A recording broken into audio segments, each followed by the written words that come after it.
It's like fermentation's hard to grasp, because how does a head of cabbage become sauerkraut? If you don't do it, it's really hard to understand what actually happens. But if you take a head of cabbage that was grown in hopefully organic or regenerative soil that has trillions and trillions of microbes per teaspoon of soil, I mean, just like a mind-blowing amount of microorganisms in the soil, and that head of cabbage was grown in that soil, then the microbes are living within the cell walls, on the skin of the cabbage, everywhere. They're everywhere. So if you take that head of cabbage and leave it on your counter for, let's say, a couple days, what's going to happen to that head of cabbage?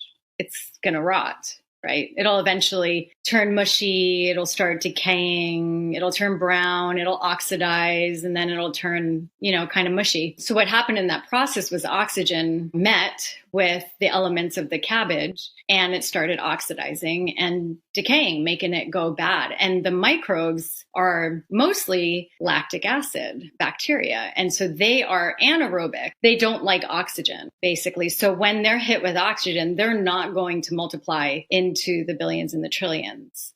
So that's the head of cabbage. If you take that same head of cabbage and you put it into a vessel of some sort, and you either soak it and cover it in its own juices, or you fill it with water, that vessel with water, a little bit of salt, and then you cover it with a top and you let it sit out for weeks, months, years, whatever, you have now taken away oxygen. So that same head of cabbage that rotted on the table has now turned into this beautiful, incredibly healing, very, very nutritious other form of food that is nothing like the actual cabbage, called sauerkraut. And that's fermentation. That's alchemy. That's what happens. The microbes eat away at the sugars, the carbohydrates. They lower the pH. They create all sorts of short chain fatty acids, other acids, and then it changes the entire composition of the cabbage into another food form, which is sauerkraut. And then when a person eats a sauerkraut, then you're getting a broken down version of what once was cabbage.